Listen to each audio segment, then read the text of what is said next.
Okay दोस्तों, जय मसीह की सभी को, प्रेज द लॉर्ड।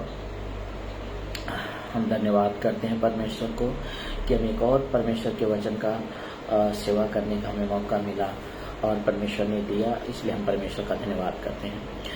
दोस्तों, आज हम एक वचन लेके आए हैं और उस वचन के ऊपर हम कुछ बातें करेंगे, ठीक है। और वो विषय होगा हमारा कि चोरी करने, घात करने और नष्ट करने के लिए आया, और हमारे जीवन में वो सिर्फ और सिर्फ एक ही मकसद के साथ आता है, ताकि वो हमारे जीवन को क्या करे, नाश करे, ठीक है। तो आज हम इसी विषय के ऊपर आज हम सब बातें करेंगे। तो जितनी आप लोग के पास जब वीडियो जाएगा, रिकॉर्डेड वीडियो जाएगा, तो जो भी इस वीडियो को जो देखेंगे, अपलोड होगा तभी इस वीडियो को आप आगे भी शेयर करें और कमेंट करें। और जैसे हमने पिछले वीडियो में कहा था कि हमें दो चिता नहीं होना है, हमें पवित्र हृदय के साथ, एक मन के साथ, एक ही विचार के साथ हमें प्रभु में आगे बढ़ना है और प्रभु का काम करना है। हम सब जितने प्रभु यीशु पर विश्वास करते हैं, खरी शिक्षा के साथ चलते हैं, हम सब प्रभु के लोग हैं और परमेश्वर अपने कलीसिया से बातें करता है। हालेलुया। तो आज हम देखेंगे कि प्रभु हमारे द्वारा क्या बातें करना चाहता है अपनी कलीसिया से। उससे पहले कुछ छोटा सा अनाउंसमेंट होगा जिसको हम करना जरूरी समझते हैं कि अगर कोई ये वीडियो को देख रहा है और उनके पास चर्च नहीं है और वो हमारे साथ चर्च में जुड़ना चाहते हैं, तो अपना आप नाम डाल सकते हैं, जगह का नाम डाल सकते हैं और अपना मोबाइल नंबर डाल सकते हैं, और ताकि हम सब मिल करके प्रभु पर विश्वास करके और प्रभु का सेवा हम कर सके। एक ही मकसद होगा कि प्रभु का राज्य बढ़े। जब तक हमको मौका है, जब तक प्रभु ने हमें इस पृथ्वी पर हमको रखा है, तब तक हम चुप न रहें और सुस्त न रहें, प्रभु का हम सेवा करते ही रहें।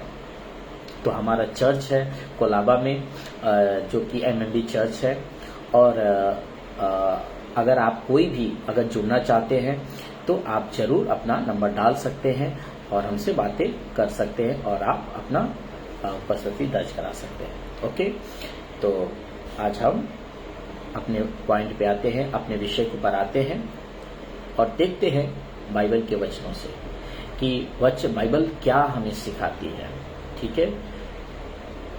हम वचन पढ़ेंगे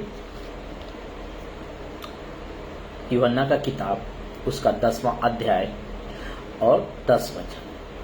मैं आप लोग से फिर से कहना चाहता हूं, जब ये वचन आपके पास पहुंचता है, आपको कैसा लगता है, आप जरूर से, आप इसमें से क्या सीखते हैं, आप जरूर से हमें कमेंट में बता सकते हैं। जो प्रभु के लोग हैं जरूर बता सकते हैं, क्योंकि हम सब जितने विश्वास करते हैं, बाइबल का वचन कहता है एक ही पिता है, एक ही प्रभु है और एक ही पवित्र आत्मा है, एक ही सुसमाचार है, एक ही बाइबल है। सिखाने का तरीका अलग हो सकता है, समझाने का तरीका अलग हो सकता है, सबका अलग अलग होता है, लेकिन वचन परमेश्वर का एक ही होता है। परमेश्वर अपने अलग अलग अंग को लेकर के परमेश्वर बातें करते हैं और उसके द्वारा उनके लोग जो हैं सिद्ध होते हैं। आमीन।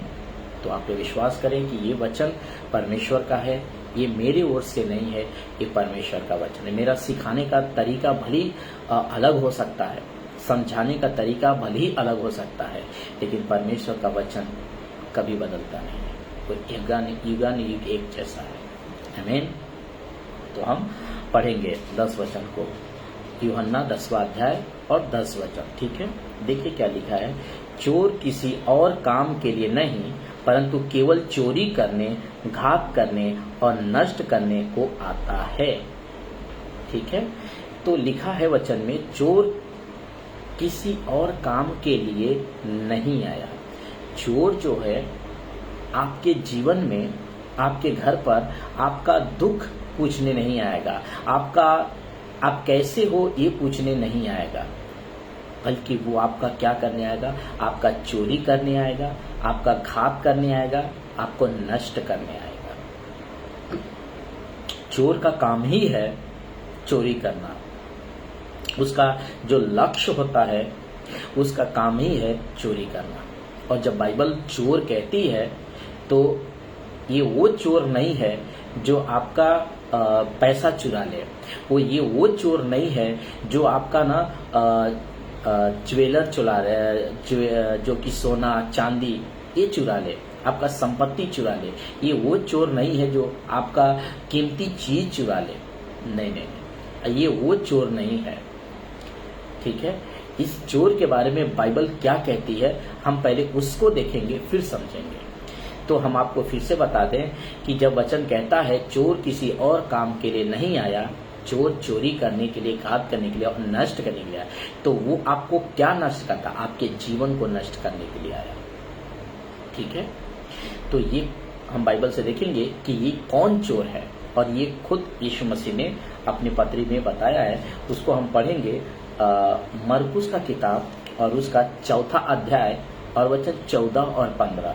ठीक है, हम दोनों पढ़ेंगे।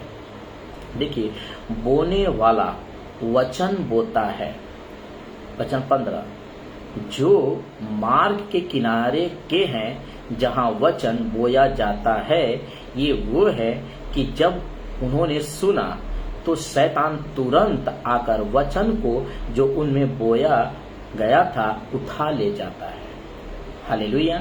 तो वचन कहता है 15 में कि जो मार्ग के किनारे के हैं जहां वचन बोया जाता है। तो वचन कहाँ बोया जाता है? हो सकता है आपके हृदय में ये वचन चर्च में बोया गया होगा, हो सकता है ये वचन आपके घर सभा में, आपके हृदय में बोया गया होगा। लेकिन वचन कहता है 15 में कि शैतान तुरंत आकर के वो क्या करता है, उठा ले जाता है। तो कैसे उठा ले जाता है? वचन तो आपके हृदय में बोया गया, लेकिन वो कैसे उठा ले जाता है हम वो भी देखेंगे पहले, उसके बाद हम आगे बात करेंगे। मत्ती का किताब और उसका मत्ती का किताब हम निकालेंगे 13वां अध्याय, मत्ती 13 अध्याय निकालिए। धन्यवाद।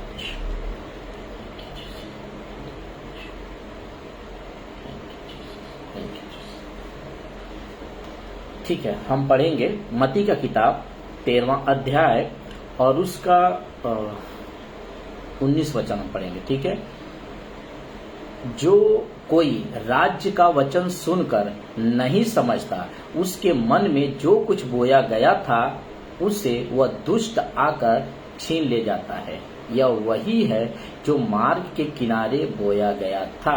तो वापस पढ़ेंगे, जो वचन को सुना, जब वचन बोया जा रहा था, जब प्रचारक प्रचार कर रहे थे, चाहे वो पास्टर प्रचार करते हों, चाहे प्रीचर, चाहे विश्वासी प्रचार करते हों, जब वचन का प्रचार हो रहा था, चाहे वो चर्च में प्रचार होता हो, चाहे घर सभा में प्रचार होता हो, जब वो प्रचार हो रहा था, तब वचन कहता है जो उन्होंने सुना पर उसको समझा नहीं।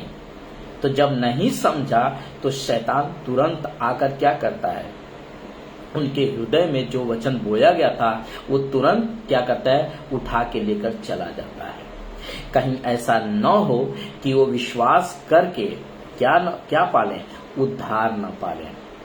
हालेलुया। कहीं वो विश्वास करके उद्धार न पालें।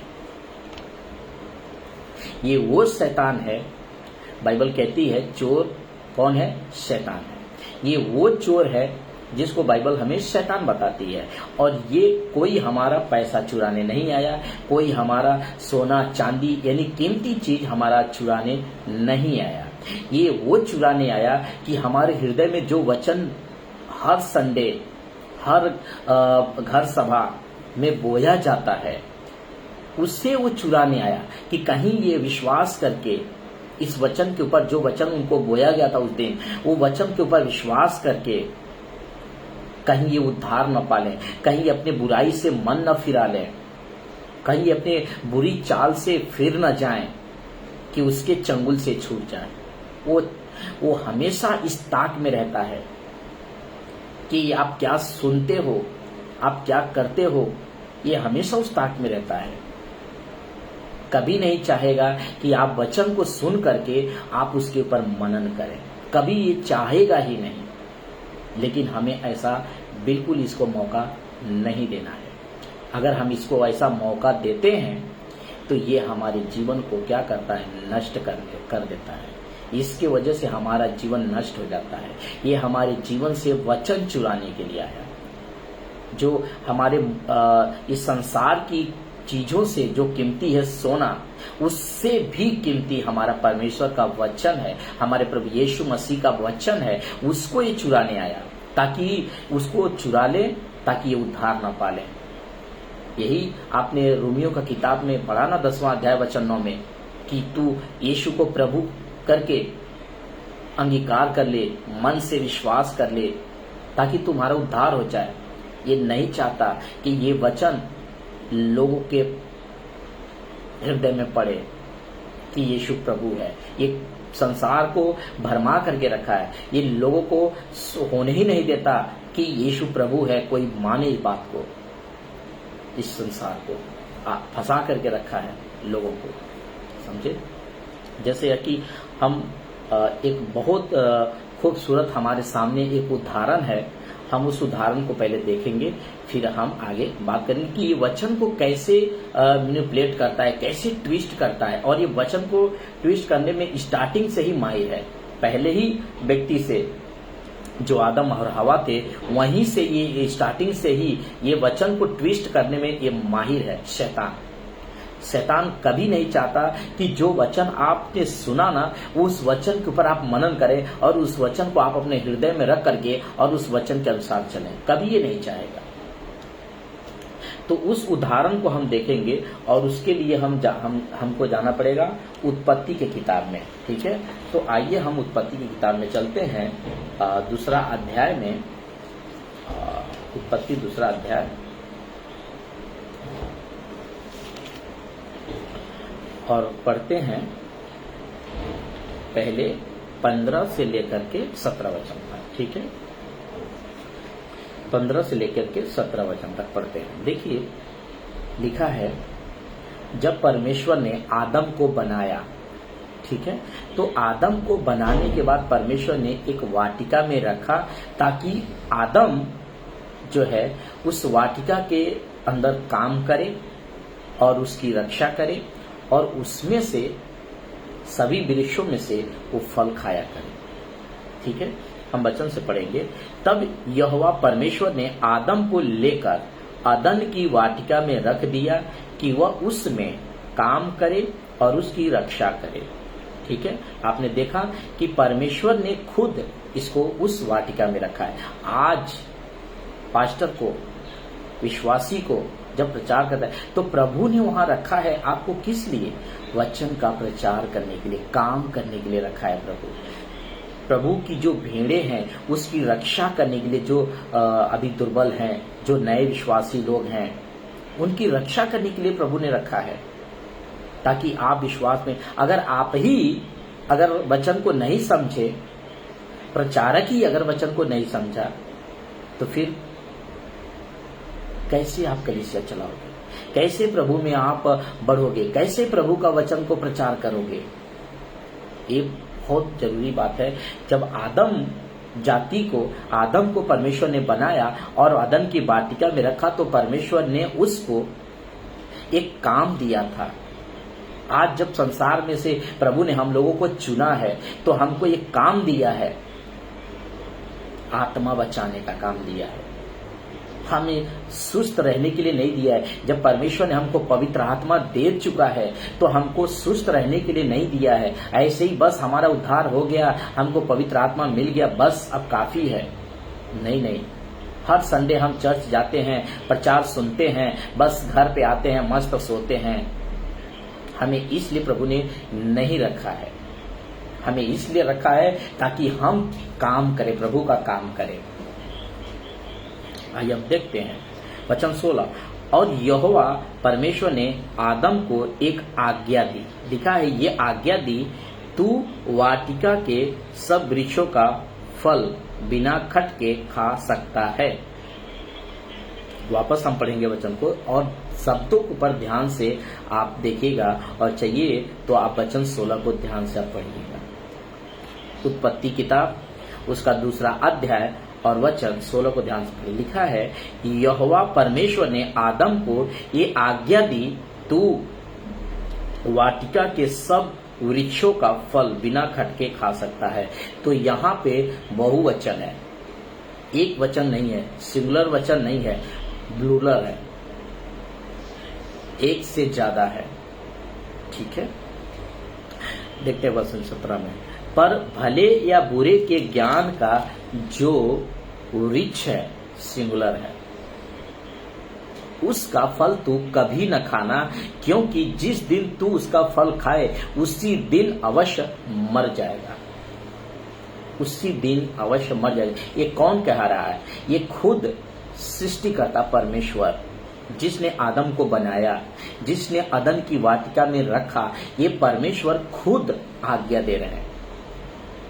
अभी मैं आप लोगों से इसके ऊपर मैं एक उदाहरण में रखता हूं, आप लोगों को समझ लीजिए कि एक आपने कंपनी खोला और कंपनी का जो ऑनर है उन्होंने कहा कि इस कंपनी में ये प्रोडक्ट बिकना चाहिए और ये प्रोडक्ट नहीं बिकना चाहिए, क्योंकि जो नहीं बिकना चाहिए वो क्या है, वो सही नहीं है, उससे हमारे कंपनी का नाम खराब हो सकता है, उससे लोगों का नुकसान हो सकता है। इसलिए उस कंपनी का जो मालिक है, ऑनर है, उसको वो चीजें सही नहीं लगी। तो उसने कहा कि भाई ये चीजें हमारे कंपनी में नहीं रहेगा।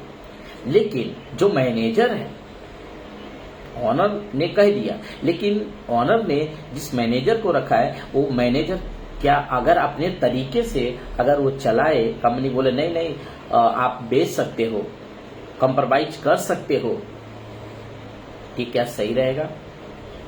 बिल्कुल गलत है, क्योंकि ये आदमी क्या कर रहा है, मालिक के खिलाफ जा रहा है, ऑनर के खिलाफ जा रहा है। तो क्या ऑनर इसको ऐसे ही छोड़ देगा?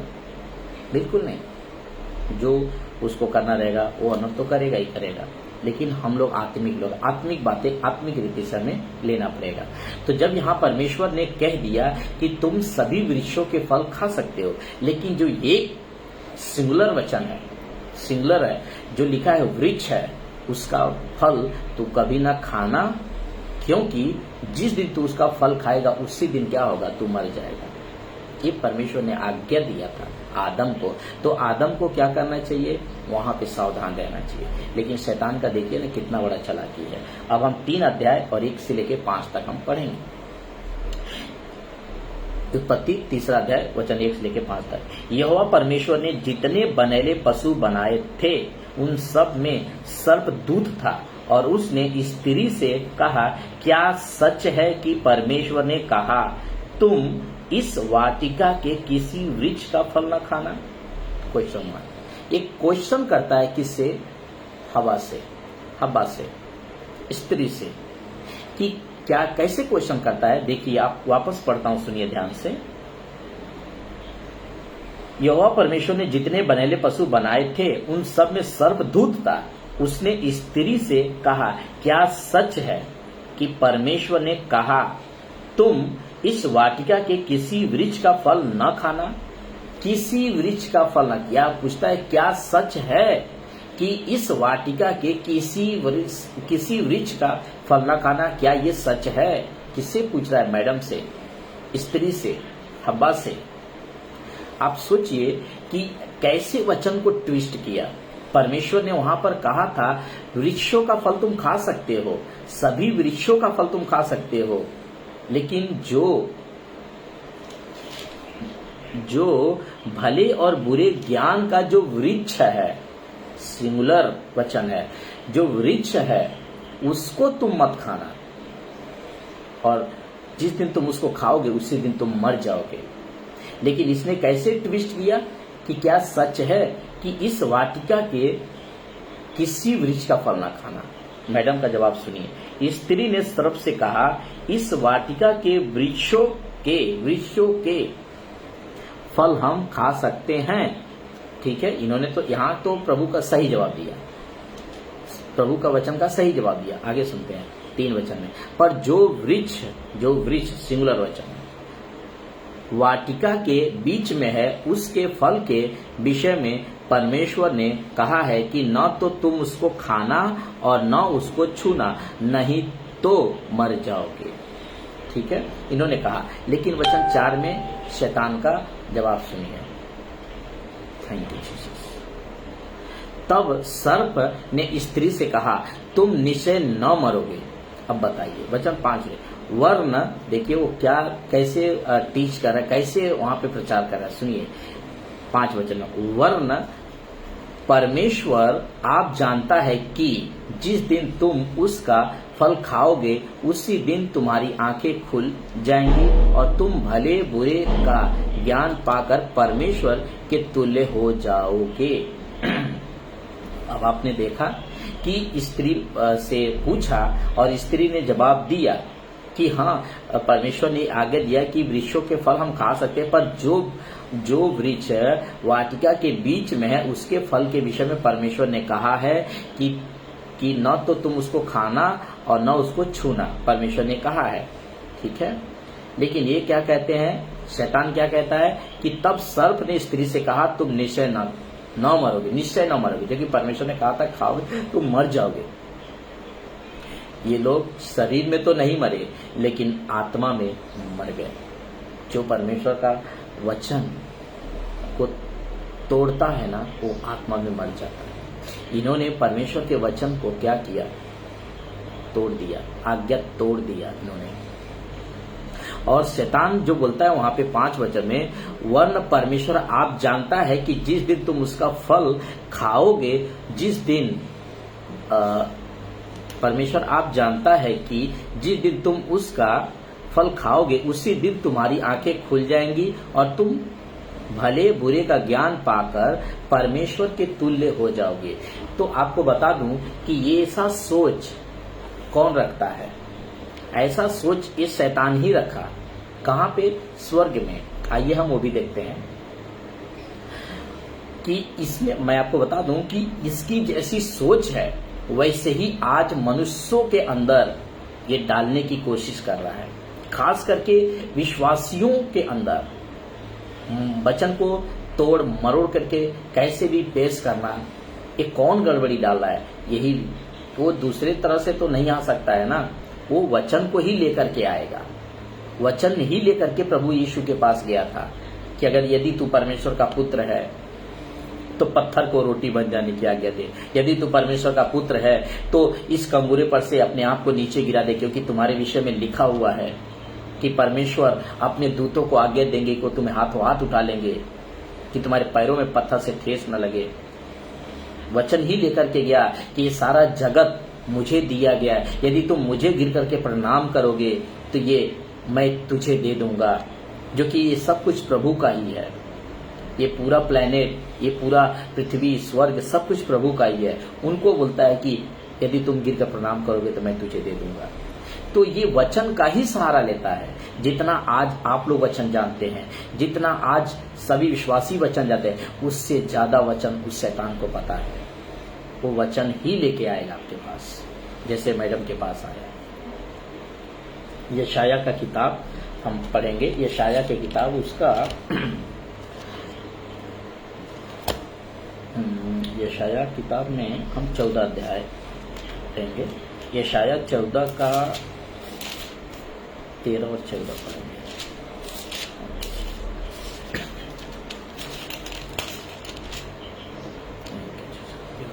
तू मन में कहता तो था, कौन? शैतान मन में कहता तो था, मैं स्वर्ग पर चढ़ूंगा, मैं अपने सिंहासन को ईश्वर के तारागढ़ से अधिक ऊंचा करूंगा और उत्तर दिशा की छोर पर सभा के पर्वत पर विराजूंगा। वचन 14, मैं मेघों से भी ऊंचे स्थानों के ऊपर चढ़ूंगा, मैं परम प्रधान के तुल्य हो जाऊंगा, मैं परम प्रधान के तुल्य हो जाऊंगा। तो ये सोच ये स्वर्ग में रखा था और इसी कारण परमेश्वर ने इसको इस पृथ्वी के ऊपर फेंक दिया और उसके पीछे जितने उसको फॉलो करते थे आराधना स्तुति में, सबको फेंक दिया। यही कारण है कि जो पास्टर वचन को तोड़ करके सिखाते हैं, जो व्यवस्था यीशु की कलीसिया के ऊपर थोपते हैं, ये वचन तोड़ करके सिखाते हैं। वो पास्टर को प्रभु नरक में डालेंगे। जब पास्टर को प्रभु कहेंगे मैं तुम्हें नहीं जानता, हे कुकर्म करने वालों मेरे सामने से चले जाओ, मत्ती 7:21 में, तो याद रखिए उनको जो पास्टर को फॉलो करते होंगे, क्या उनको प्रभु नहीं बोलेगा? जब इनको फेंका वहां पर और उनके जितने फॉलो करते थे सबको स्वर्ग से फेंक दिया, तो क्या उन विश्वासियों को नहीं फेंकेगा? आज इस पृथ्वी पर जो उस पास्टर का प्रचार करते सुनते हैं और उसका फॉलो करते हैं, जो दशवांश को मानते हैं, जो कि दशवांश यीशु की कलीसिया में नई वाचा में नहीं है। उसका कॉन्सेप्ट नई वाचा किसके लिए है? दूसरा को जो 9:7 है, जो आप अपनी इच्छा से आप 10 क्यों देते हैं? 20 दीजिए, 30 दीजिए, 50 दीजिए, आप अपनी इच्छा से दीजिए ना। किसी प्रकार का जोर जबरदस्ती दबाव कोई नहीं है ना मेरे भाई। जो बाइबल का जो पवित्र आत्मा का दान है, जिसको लोग बहुत महत्व देते हैं, बोलते हैं कि पवित्र आत्मा का ये दान है, जिसको अन्य भाषा लोग कहते हैं। बाइबल का जो अन्य भाषा है वह है क्लोसा, लोकल लैंग्वेज है, जिसको कहीं ना कहीं बोली जाती है और कहीं ना कहीं इसको समझी जाती है। लेकिन आज कलीसिया को क्या सिखाया जा रहा है कि आप रबा रबा बोलते रहो, बोलते रहो। बिल्कुल गलत है मेरे भाई। अपने आप को चेक कीजिए, आप बाइबल को ठीक से पढ़िए। वचन में लिखा है पहला कुरिन्थियों उसका 14 अध्याय वचन 10 में कि जगत में कितनी ही प्रकार की भाषा क्यों ना हो, वो बिना अर्थ की नहीं होती है। पवित्र आत्मा का कोई भी दान बेवजह का नहीं होता है। तो आप इसको बात को समझिए। आज शैतान लोगों को क्या कर रहा है? भटका रहा है। किसको भटकाएगा? वो विश्वासियों को नहीं भटकाएगा, वो लीडर को ही भटकाएगा। लीडर जब गिरेगा सब ऑटोमेटिक गिर जाएंगे। अभी उदाहरण आपको दूं कि समझिए एक बिल्डिंग बनता है पिलर के ऊपर। अगर उस पिलर को ही अगर काट दिया जाए, गिरा दिया जाए, तो क्या वो बिल्डिंग खड़ा रहेगा? वो बिल्डिंग को गिराने की जरूरत ही नहीं है, पिलर को गिराइए, बिल्डिंग अपने आप गिर जाएगा। आप सोचिए जरा, परमेश्वर अपने लोगों से बात करता है, परमेश्वर का आत्मा अपने लोगों से बात करता है, किसी न किसी के थ्रू बात करता है। मन फिराइए, चेक करिए अपने जीवन को। प्रभु ने आप लोगों को चुना है, आप लोगों को बुलाया है ताकि आप सिद्ध बने। यही तो अब्राहम को परमेश्वर ने कहा, मेरी उपस्थिति में चल और सिद्ध होता जा। आप प्रभु की संगति में बैठेंगे, प्रभु का वचन को पढ़ेंगे, तब आप सीखेंगे। आप पास्टर के पीछे चलेंगे, पास्टर के ऊपर भरोसा करेंगे, तो आप एक न एक दिन गिर जाएंगे और प्रभु आपको कह देगा मैं तुम्हें नहीं जानता। ये बहुत बड़ी बात है मेरे दोस्त। शैतान ये चाहता है कि जो वचन आप सुनते हो उसको अपने हृदय में मत रखो, उसके ऊपर मनन मत करो, उसके ऊपर विचार मत करो। बस आओ, सुनो, बस जाओ, अपने संसार में बिजी रहो। वो यही चाहता है, वो आपको संसार में बिजी रखना चाहता है और इसी से हमें बचना है मेरे दोस्तों, मेरे भाइयों। परमेश्वर आज इस धरती पर किससे बात करेगा? अगर परमेश्वर को बात करना ही है तो किससे बात करेगा? हम जैसे ही लोगों से बात करेगा। बिल्कुल परमेश्वर, शैतान जो है वो कभी नहीं चाहेगा कि आप ऐसा वचन सुनो। शैतान ये चाहता है आप उस पास्टर से वो वचन सुनो जो आपके कान में अच्छे लगते हैं, आपको ना जो आपके मन को जो अच्छा लगता है। आपके बारे में कोई कहते हाँ आप ब्रदर बहुत अच्छे लग रहे हैं, आप ये सुनना चाहते हैं, अगर ऐसा सुनने आप जाते हैं तो आप मत उम्मीद रखिए कि आप अनंत काल का जीवन को प्राप्त कर पाएंगे। आप वचन में लिखा है, यीशु मसीह ने क्या कहा, अपना क्रूस उठाओ मेरे पीछे चलो। बड़े दुख उठा करके हमें स्वर्ग के राज्य में प्रवेश करना है। हम मसीह यीशु में, हम यहाँ पर हमें बहुत बड़ा टाटा बिरला बनने के लिए प्रभु ने हमें नहीं चुना है। हमें स्वर्ग में हमारे लिए सारे आशीष रखे हुए हैं। यहाँ हमें दुख कलेश ही मिलेगा, क्योंकि हम शैतान के राज्य में रहते हैं, हम दूसरे के राज्य में रहते हैं, और इस संसार का राज्य है, राजा है शैतान। यही तो लिखा है ना, यूहन्ना किताब उसका 14 अध्याय वचन 30 में आप पढ़ेंगे तो यही तो लिखा है, यीशु मसीह ने बताया इस संसार का सरदार आ रहा है और उसका मुझ पर कोई अधिकार नहीं है। इस संसार का सरदार शैतान है, आप उससे बचिए, समझिए। तो यहाँ पर आपने देखा कि कैसे ये जैसा जिस मनसा से वहां से गिराया गया था, वही मनसा से हवा को सिखाया, वही मनसा से बोला कि तुम उसके खाओगी फल को तो तुम परमेश्वर के तुल्य हो जाओगी। कौन मनुष्य परमेश्वर के तुल्य हो सकता है बताइए? आदम को परमेश्वर ने मट्टी से बनाया, हवा को परमेश्वर ने आदम के पसली निकाल करके उसके ऊपर जो है कि मट्टी से बनाया परमेश्वर ने। और ये लोग परमेश्वर को कैसे बना सकते हैं? आज पूरा संसार ईश्वर को बनाने के ऊपर लगा हुआ है। बताइए, ईश्वर को कौन बना सकता है? ईश्वर ने हमें बनाया है, ईश्वर ने हमें चीजें दी है हमारी जरूरत को खाने के लिए, लेकिन आज लोग ज्यादातर करके ईश्वर को बनाने के ऊपर लगे हुए हैं। ना किसी ने देखा है उसके परमेश्वर कैसा है, परमेश्वर को कोई देख ही नहीं सकता है। पहली बात, यीशु मसीह ये जगत में मनुष्य बनकर के आया हमें स्वर्ग लेकर, स्वर्ग का रास्ता बताने के लिए। और वही तो कहा, जिसने मुझे देखा उसने परमेश्वर को देखा। हमें परमेश्वर के बताए हुए, यीशु मसीह के बताए हुए पद चिन्हों पे चलना है।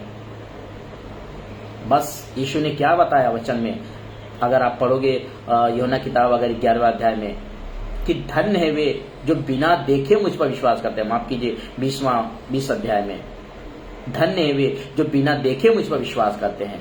थोमा ने देखा, चेक किया, तब विश्वास किया। लेकिन परमेश्वर ने कहा धन्य वो है, ब्लेसेड वो है जो बिना देखे मुझ पर विश्वास करते हैं। ये वचन आपके हृदय में शैतान चाहता ही नहीं है कि रहे। और विश्वासियों के जीवन में शैतान वचन रहने ही नहीं रहने देना चाहता, वो मनन होने ही नहीं देता, उनको व्यस्त रखना चाहता है संसार की चीजों में, संसार की अभिलाषा में, संसार की चिंता में। वो चाहता है ये लोग लिप्त रहें उसी में, कभी ना बाइबल पढ़े, ना खुद प्रार्थना करें, ना खुद प्रभु की इच्छा को पूछें कि प्रभु आप किस मकसद से आपने मुझे जगत से चुना, किस वजह से चुना, क्या काम के लिए चुना। कभी नहीं चुने। जब परमेश्वर ने यहाँ से स्वर्ग से पृथ्वी पर से उठा लिए गए तो चेलों को क्या बताया कि जब तक पिता की प्रतिज्ञा पूरी ना हो जाए तुम यही ठहरे रहो, लेकिन जब वो आएगा तब ठहरने के लिए नहीं कहा। तब प्रभु ने कहा तुम सामरिया में जाओ, जातियों में जाओ, यहूदिया में जाओ, राज्य का प्रचार करो। आपका जब उद्धार हो गया, आपको पवित्र आत्मा मिल गया है, तो आपको चुप नहीं रहना है, आपको प्रचार करना है, आप यीशु का काम करना है, यीशु के राज्य के बारे में सोचते रहना है। ये चाहता है प्रभु। प्रभु की इच्छा पूछिए। शैतान कभी नहीं चाहेगा कि वचन आपके जीवन में बने, क्योंकि बनेगा तो आप इस संसार की चिंता से छूट जाओगे, इस अभिलाषा से छूट जाओगे। यहाँ पर आप बड़ा बनने का, बड़ा नाम बनाने का चिंता से छूट जाओगे। आप नाम के पीछे नहीं भागोगे, फिर आप प्रभु के पीछे भागोगे जब परमेश्वर का वचन आपके जीवन में रहेगा। तो हम एक और चीज देखेंगे, एक और देखेंगे याकूब के किताब से हम देखेंगे। वो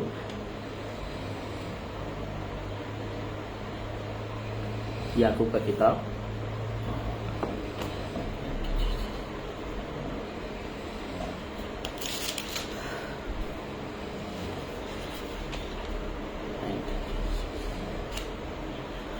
याकूब का किताब उसका पहला अध्याय में वचन 22 से हम पढ़ेंगे, याकूब 1 अध्याय और वचन 22 से हम पढ़ते हैं, ठीक है।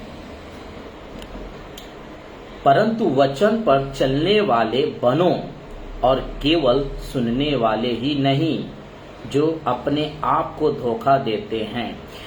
वापस पढ़ेंगे वचन को, परंतु वचन पर चलने वाले बनो और केवल सुनने वाले ही नहीं, जो अपने आप को धोखा देते हैं।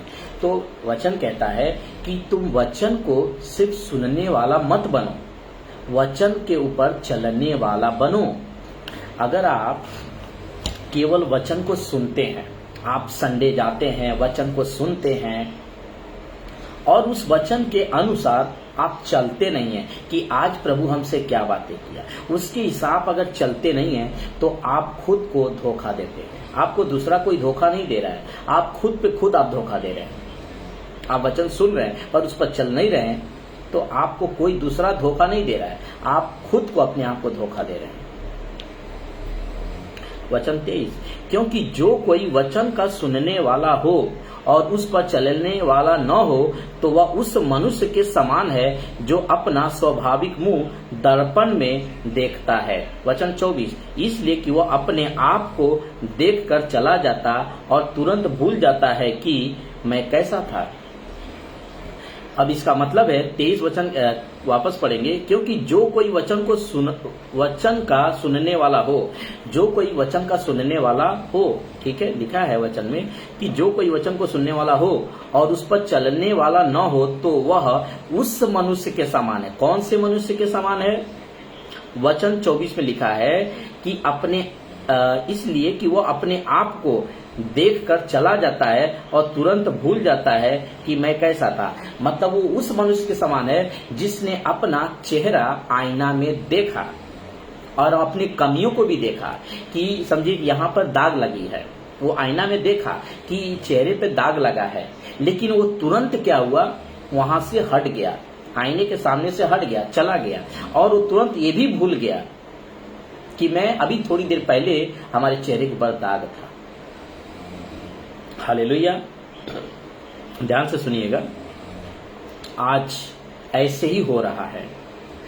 विश्वासी जो प्रभु को मानते हैं, वो लोग जो यीशु मसीह को मानते हैं, वो लोग चर्च तो जाते हैं, राइट, और उनको जो प्रचार करता है, चाहे वो पास्टर चाहे प्रीचर, जो प्रचार करता है वो प्रचार करके उनको वचन के द्वारा उनको आईना दिखाता है, उनको आईना दिखाता है और वो अपने कमियों को भी देखते हैं। जो वचन सुनता है वो अपने कमी को भी देख रहे हैं कि वचन के थ्रू जो आईना वो दिखा रहा है पास्टर या प्रीचर, तो वो अपनी कमी को देख तो रहा है विश्वासी और महसूस भी कर रहा है कि हाँ ये और कबूल भी कर रहा है कि मैं ये गलती नहीं करूंगा, मैं वापस ये गलती नहीं करूंगा, मैं ये पाप नहीं करूंगा, मैं झूठ नहीं बोलूंगा, मैं किसी को ना नीचा नहीं देखूंगा, मैं किसी को ना अपने से बुरा नहीं समझूंगा। बाइबल कहता है अपने से अच्छा समझो ना, तो ऐसा नहीं सोचूंगा कि हम अच्छे हैं वो बुरा है, ऐसा नहीं सोचूंगा। वो कब? जब प्रचार आता है, जब वचन आता है, वचन का आईना आता है, तो वो व्यक्ति सोचता है ये बातें, वो विश्वासी ये बात सुनता है और समझता है। लेकिन जैसे ही वो चर्च से बाहर आता है, जैसे ही वो घर सभा से बाहर आता है, वो ये भूल जाता है हमने क्या सुना।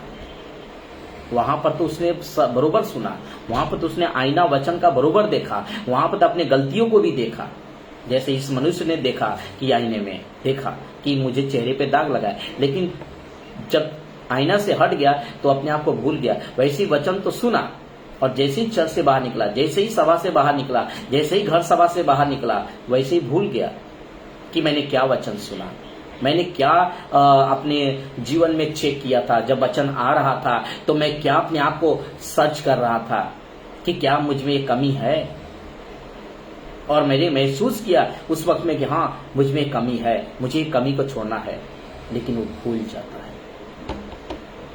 आज ज्यादातर करके यही हो रहा है। इसीलिए तो मसीह का देह उन्नति नहीं पा रहा है ना, इसीलिए तो आज सुसमाचार सही से फैल नहीं रहा है ना, इसीलिए तो विश्वासी दो नाव के ऊपर सवार हो रहे हैं, आधा आधा इधर आधा उधर। इसी वजह से वचन शैतान उनके मन में रहने नहीं देना चाहता है। हमारा विषय यही है। शैतान क्या चुराता है? आपका पैसा नहीं चुराता है, आपका कीमती चीज नहीं चुराता है, आपका अंदर जो वचन बोया जाता है संडे के दिन, घर सभा के दिन, वो वचन चुराता है ताकि कहीं आप अपने जीवन को सुधार न लें, उसके हाथ से आप छूट न जाएं, ताकि आपका अनंत जीवन मिल जाए। वो चाहता है कि आप वचन बस सुने, ठीक है, उससे कोई प्रॉब्लम नहीं है, उसको आप सुनते रहिए, कोई प्रॉब्लम नहीं है। लेकिन जैसे ही आप वचन के ऊपर चलने वाले बनते हैं वैसे ही उसको तकलीफ होता है। वो मौका देता ही नहीं है। जैसे ही वचन आता है, आप नहीं समझते हैं, वो तुरंत लेके चला जाता है वचन। वो मौका नहीं देता है आपको शैतान, वो कभी आपके चांस ही नहीं देगा, फटाक से लेके चला जाता है। वचन 25, पर जो व्यक्ति स्वतंत्रता की सिद्ध व्यवस्था पर ध्यान करता रहता है, वह अपने काम में इसलिए आशीष पाएगा कि सुनकर भूलता नहीं पर वैसा ही काम करता है। हालेलुया। ये वचन आपके जीवन के लिए एक आशीष है कि आपने वचन सुना, आपने वचन को समझा भी और आपने वचन के अनुसार चला भी। लिखा है ना वचन पे ध्यान करता रहता है। पर जो व्यक्ति स्वतंत्रता की सिद्ध व्यवस्था पर ध्यान करता रहता है, वह अपने काम में इसलिए आशीष पाएगा कि वो सुनकर भूलता नहीं है। हालेलुया। वो सुनकर भूलता नहीं है, वो सुन करके उस वचन के अनुसार चलता है। ये वचन हमारे लिए भी है। जितना मैं आपको दे रहा हूं उतना ये वचन मेरे लिए भी है। परमेश्वर का वचन इब्रानियों 4:12 में क्या लिखा है? परमेश्वर का वचन 2 धारी तलवार है। ये वचन हमारे लिए भी है। हमें भी सुन करके हमें उसके हिसाब से चलना चाहिए।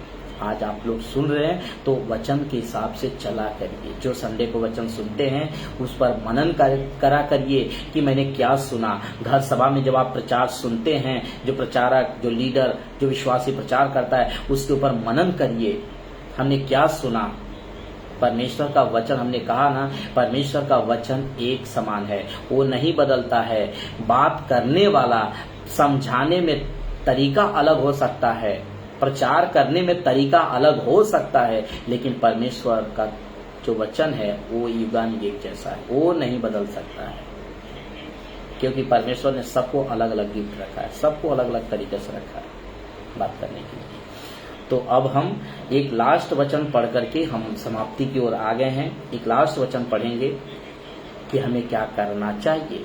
ये शैतान का चाल है कि आपको कभी भी, आपने जैसे वो व्यक्ति आईना देखा और अपने कमी को देखा लेकिन तुरंत हट गया और भूल गया ना, वैसे आज शैतान चाहता है कि आप संडे को वचन सुनते हैं, घर सभा में वचन सुनते हैं, आप उसको भूल जाएं।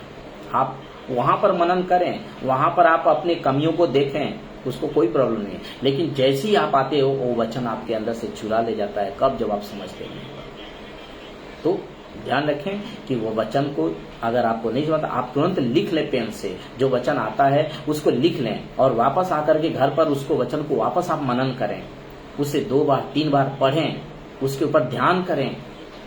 प्रभु आपसे बातें करेगा, प्रभु आपसे बातें करेगा। तो हम एक वचन को हम पढ़ करके अभी हम समाप्त करेंगे।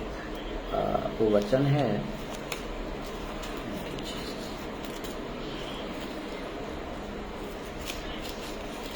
कुलुस्सियों का किताब और उसका 3रा अध्याय वचन 16। कुलुस्सियों का किताब 3रा अध्याय वचन 16।